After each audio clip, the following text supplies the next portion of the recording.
wala kaming kalaban-laban. Humarap ka dito. Dito. Namo. May kabobohan sa quad. Sayang kuryente sa'yo. Bigyan mo sa kanya. Ano yung pack you? Si Dan Fernandez and Ace Barber's survey are depressing. Alam na nila na matatalo sila sa eleksyon. So, kaharap dito, hindi makaharap dito. Oh, mga takot din pala yan mga yan eh. Please hold your fire. Mr. Chair, from the social media personalities present that we invited 40 plus, sir, with us today are Attorney Rico Tomotorgo, Ms. Maria Lourdes Tiquia of Publicus Asia, and Mr. Mark Louis Gamboa. That's all, Your Honor, for now. Thank you.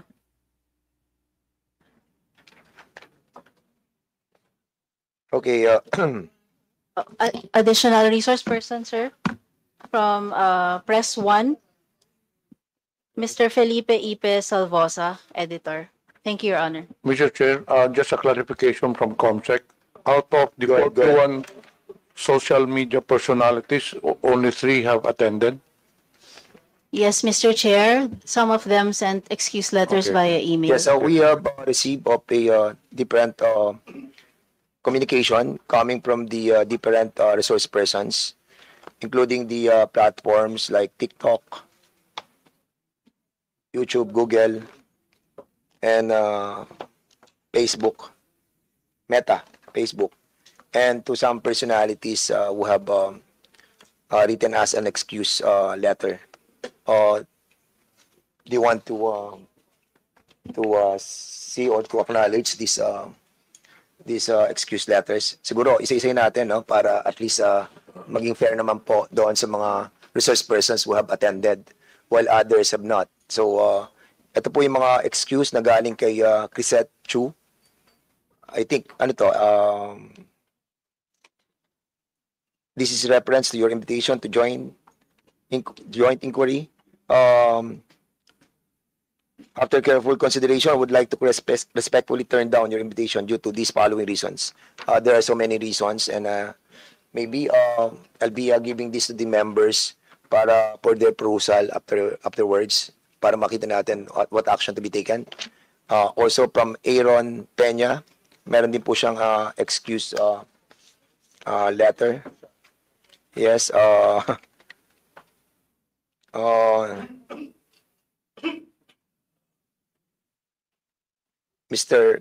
Kay Mark Anthony Lopez, just received today. I think this is also an excuse letter. Kay June Abines, after having a discussion with my lawyers, I regret to inform you that I won't be attending the hearing today because the objective of the hearing is an attempt to curtail the people's right to expression. From Richard Mata.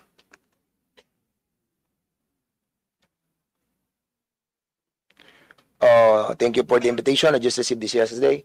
Just a day before the event, I consulted my lawyer and was advised not to attend. The late invitation plus the unclear purpose of the event. We support the freedom of speech. We also support it.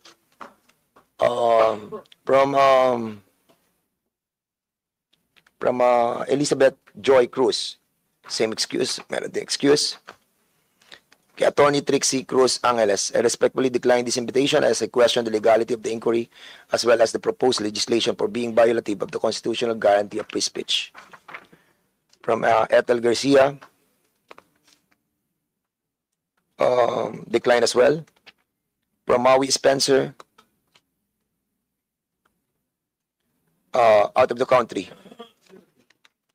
From Sean Wayne, long excuse. And sa TikTok, YouTube, and Meta. So I think the members have to decide on the other members who have not given us any excuse letter for not attending on this resource person. Mr. Chair. Congressman Marcoleta and then Congressman Abante. Thank you, Mr. Chair. Judging from the title of the resolution before us, is it correct to assume that this hearing is only limited to social media platforms? No, of course not. Because the way I see it, it only addresses the problems, alleged problems encountered against bloggers. No, Chairman, Congressman Marcoleta. That's the reason Because- why we have invited as well the government agencies and also the academe and other media outlets who have parameters on. But we have not invited members of the mainstream media, Mr. Chair. We did. And that's the what reason was why the- what was the we're response? asking for the excuse letter as well, because a while ago, the COMSEC have acknowledged the persons of the resource persons who have been invited. Did But- we invite, Mr. Chair, Philippine Inquirer and Philippine Star? COMSEC, can you please reply to the query of the good gentleman from Taguig Party List?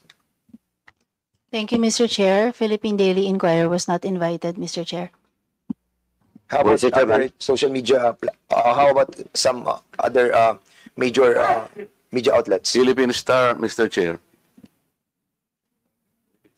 Mr. Chair, KBP was invited, kapisanan ng mga broadcasters sa And the president of the Pilipinas. KBP is here? Yes, sir. Okay.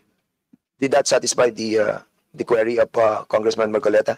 Because I think, Mr. Chair, even the social, not only the social media are supposed to be invited, but also the mainstream media. I am personally victimized by these two popular newspapers, broadsheets. May I cite a particular example just to dramatize, Mr. Chair? Yeah. Mr. Chairman. Kaya importante lang sana. Gusto ko rin sila marinig ko nandito. You want Just a point of order. So what's the point of order? We are still in checking all the invitations that was sent to all the invitees. At the same time, Mr. Chairman, some of those invitees are not present. And with regards to the query being made by Congressman Marcoleta, I do believe that he has a basis for that. And since, Mr. Chairman, the COMSEC has confirmed that indeed Philippine Daily Inquirer and Philippine Star are not invited into today's hearing. Since Congressman Marcoleta is not a member of this committee, may I respectfully move, Mr. Chairman, that in the next hearing, we will invite Philippine Daily Inquirer and Philippine Star to expedite discussion, Mr. Chairman. So move, Mr. Chairman. May I know, Mr. Chair, why By Congressman Paduano, and we have to tackle first the motion. Huh? We have to tackle the motion. I That's what, second the motion. and there's that was duly seconded. Any objection? Hearing none, the said motion is now approved. So, Congressman Marcoleta, your query is valid. Unfortunately, I think it's the fault of the COMSEC for not inviting, because you have to consider as well that we have invited so many already for the bloggers. It was like 40, and we cannot accommodate everybody. And there's a reason why your query is so valid that we will be inviting them in the next hearing. And at the same time, having said that, your story about being victimized of those two broadsheet can be tackled in the next hearing.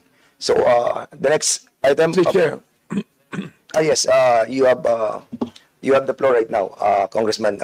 I just would like to find out if Miss Elizabeth Joey Cruz, aka Joey DeVere, Fivre, was invited. Congressman, If he was invited, Mr. Chairman, I'd like a point of order, Mr. Chairman. what's the point of order? Once again, Mr. Chairman, the floor is still with Congressman Marcoleta, and is she okay na po ba? Can you, Congressman Marcoleta, with regards to the query that I move to invite Philippine Daily Inquirer and Philippine Star? Yes, And yes, it was yes. approved. Well, Now, actually, I have already taken action. I on know, the but query of the floor is still Congressman. with Congressman Marcoleta, and I asked personally Congressman Marcoleta to the chair if he is satisfied with the motion that I have made, Mr. Chairman. And after that, siguro, let's proceed with another member of the House of this committee. Mr. Congressman Chairman. Marcoleta, please. Thank you, Mr. Chair. I still have to include another aspect of inquiry. Kasi hindi lamang po yung social media at saka yung mainstream media I was also personally victimized by certain survey firms. Nagsasurvey po sila. For example po, yung SWS, kailangan sabihin ko na po. Nag-survey po sila ng third quarter survey last year. And they listed 40 names, senatorial preferences. Nandito po sa akin, ibibigay ko po yung kopya po, reference ng ating committee. There are 40 names mentioned and indicated in that list. Ito po, Mr. Chair. Gusto ko lamang pong i-emphasize na dito sa 4 na pong senatoriables po na kanilang ginamit dito sa survey na to, meron pong 6 na relatively unknown. Babasahin ko po ang pangalan: Adonis Jerome, Andamo Jocelyn, Arambolo Ronel, Doringo Mimi, Floranda Mori, Danilo Ramos. Meron po naman 7 na sikat, Mr. Chair, pero hindi naman nagpahayag po ng pagtakbo bilang senador. Andiyan na po si dating Pangulong Rodrigo Duterte, dating Senador Franklin Drilon, dating Senador Richard Gordon, Harry Roque, dating Vice Presidente Robredo Maria Leonor, at saka po yung ating Secretary of Defense, Gilbert Chodoro. Pero po malinaw dito, Mr. Chair, hindi po nila ako nilagay dito sa 40. Pero no pong yung outcome pong ito ipalabas nila, number 36 po ako. Paano po mangyayari na ako po ay magiging number 36, hindi naman po kasali rito? Ito po yung klase ng mga manipulative surveys na pinaniniwalaan po ng mga tao. Sana po hindi na lang nila ako sinama sapagkat wala naman ako rito. Sino po ba si Adonis Jerome, Andamo Jocelyn, Arambolo Ronel, Doringo Mimi, Floranda Modi, Mr. Kong Barbers, may kilala ka ba rito? Bakit naman po, hindi ko naman po pinagpipilitan na isama nila ako rito. Ang problema, hindi po ako kasama, Mr. Chair, pero nilagay po nila ako doon sa resulta, number 36 ako. Hindi naman tatama ito. Ito po yung gusto nating i-address lahat. Hindi lamang po social media. We understand that your predicament, Thank you, Mr. Chair. Congressman Marcoleta. Bibigay ko po yung kopya para sa the referensya po. representation also doesn't believe that. Because on my own assumption, nasa top 5 ka. So, Mr. Chairman, Chairman, just Mr. Chair. kidding aside. No. Mr. Chair. Kidding aside. We have to tackle that issue as well, that being espoused by Congressman Marcoleta.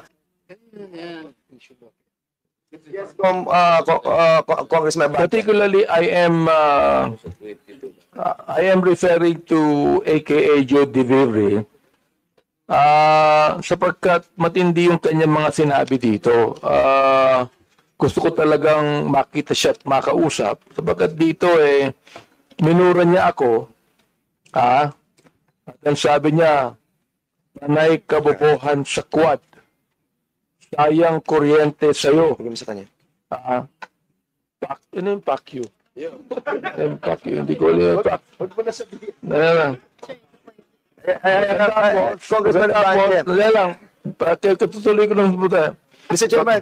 Chairman, Congressman, don't be so personal. Let's be more comprehensive on this approach. Binabasa ko lang eh. Sige, go ahead. I'll give you Pangalawa, November 13, 2024, nagmura na naman siya. Hindi ko na babanggitin yung mura niya. Pag tinatanong kung anong legislation ginawa niyo in relation to this, BS, ano ba yung BS? BS inquiry, sasagot ka, swelduhan ka ng taxpayers, gago. November 3, 2024, si Benny Abante at si Romel Marbil ay mga protektor ng illegal na droga dahil pilit nilang pinalalabas na hindi ito ganoon kasama.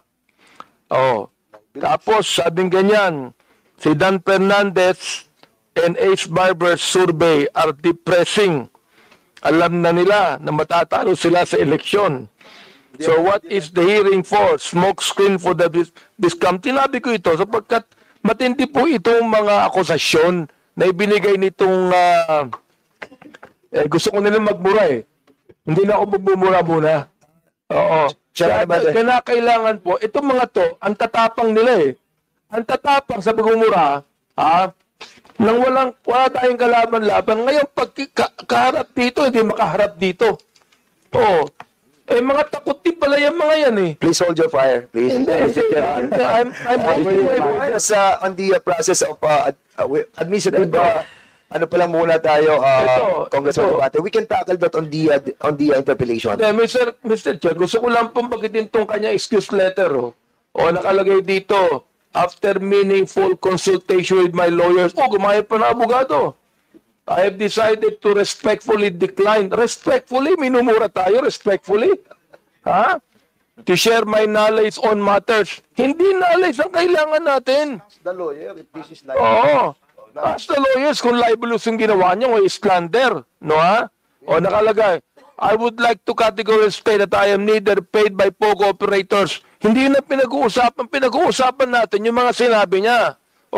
Tapos, respectfully, Elizabeth Joey Cruz. Nakikinig po sa atin ngayon, nanonood ngayon. Humarap ka dito, kumatapang ka. Hirap sa iyo, nagbumura ka nang dyan na wala kaming kalaban-laban. Humarap ka dito. Dito.